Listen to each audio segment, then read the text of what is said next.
You ever sit there watching Star Wars and suddenly think, wait, did we all just agree that Darth Sidious was the peak of galactic leadership? Like this wrinkly guy in a hoodie was truly the best villain the galaxy could produce?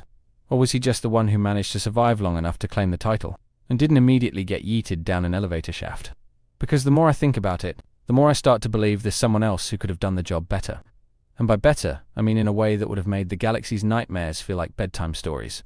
Before you start picturing me in the comment section arguing with myself, hear me out. Sidious was a mastermind, sure, but he loved overcomplicating everything. He'd spin webs inside of webs, all while building moon-sized targets that screamed, "Please blow me up." His management style was basically a toxic office environment in space. Moff Gideon, though, he played for keeps. He wasn't in it for the chaos, he was in it to win. And he didn't care how many people he had to bury along the way. Picture it, black armor shining under the lights, darksaber in hand, that calm, steady voice that says, "I'm about to ruin your entire week." Gideon didn't lurk in the shadows like Sidious. He walked right into the room and made you wish you'd never been born. And he had style. The kind of presence that made people think twice about rebellion before they even started whispering about it in the cantina. And here's the terrifying part. If Gideon had been in charge of the Empire instead of Sidious, we might never have had the Rebel Alliance. No Death Star getting turned into glitter twice. No farm boy swinging a lightsaber like it's open mic night at the Jedi Temple. This could have been an empire that actually worked. Lasting decades, maybe even centuries. Slowly choking the life out of any spark of resistance before it had the chance to burn. It's almost hilarious in the darkest possible way. Because Gideon never even made it to the top. Yet the glimpse we got of his leadership was enough to make him feel like the final boss of an entirely different Star Wars. One where the credits never roll, the heroes never win, and the only ending is silence. He's the kind of villain you almost respect, right up until you realize you'd be one of the first people on his list. In this video, we're going to dig into exactly why Moff Gideon would have been a far more dangerous emperor than Darth Sidious could ever dream of being. We'll talk about his leadership, his strategy, the psychological warfare he perfected, and the ruthless efficiency that would have made him unstoppable. And by the time we're done, you might actually be glad he never got the throne, even if some twisted part of you wishes you could see what would have happened if he did. We all talk about Darth Sidious like he's this untouchable mastermind who played for chess with the galaxy.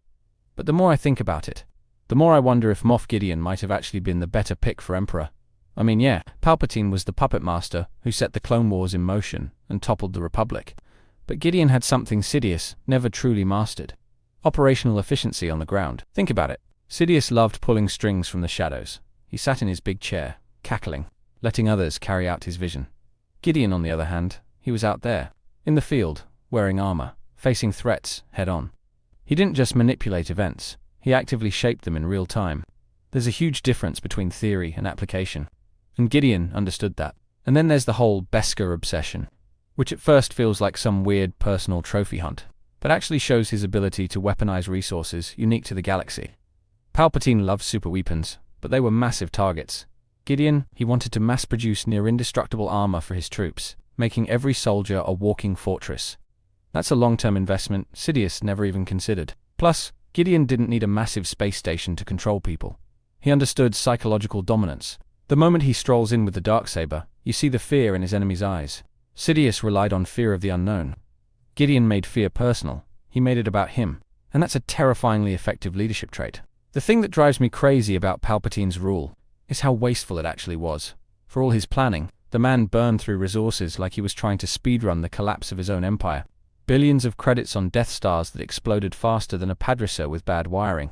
Fleets stretched thin across a galaxy so massive you couldn't possibly micromanage it all. And every time a rebellion popped up, it was like watching someone try to put out a forest fire with a squirt gun. Gideon? He wouldn't have tolerated that kind of incompetence. He'd have streamlined the whole operation. No pointless overextension.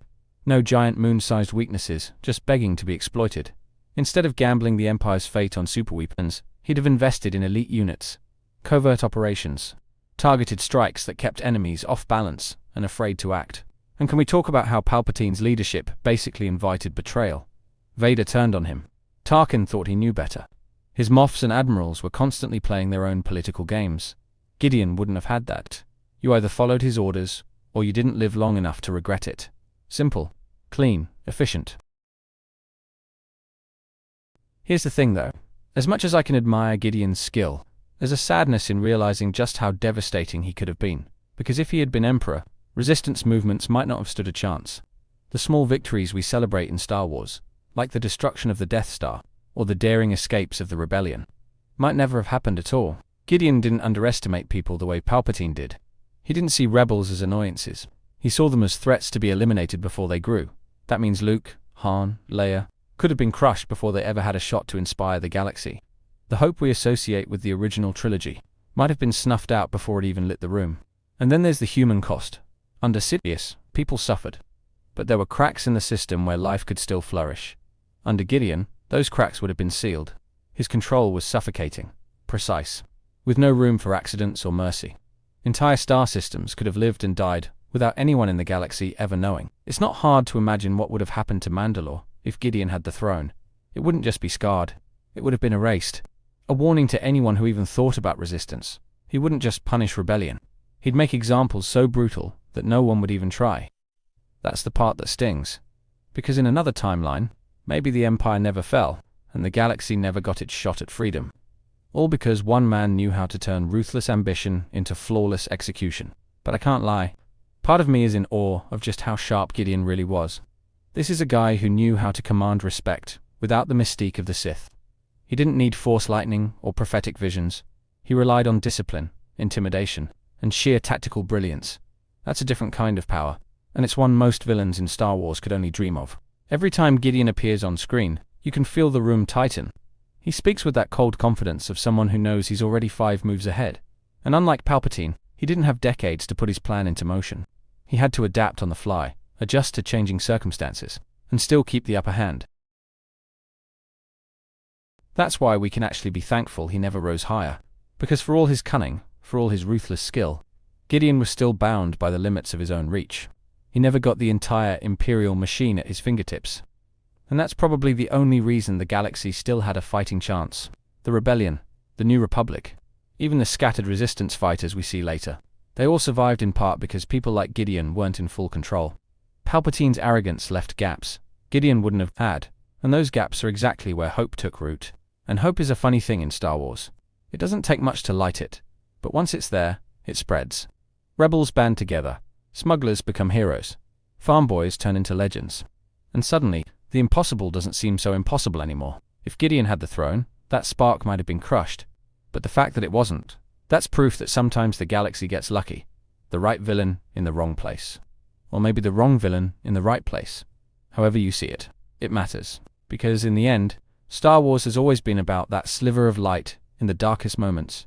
And the fact that Moff Gideon never got to turn out the lights completely might be one of the greatest unspoken victories the galaxy ever had.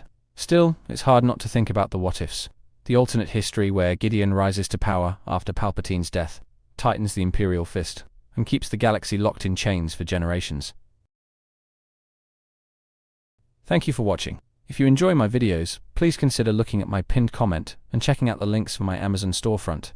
It contains my favorite Legos, my gear in which I make videos, and comics that I read on a daily basis. I update it constantly, so please, take a moment and click on the link. On top of that, check out my second channel, Critical Analysis Hub Plus, and my third channel, Critical Analysis Hub XP. Just one click would go on a long way in supporting my channels and future in YouTube.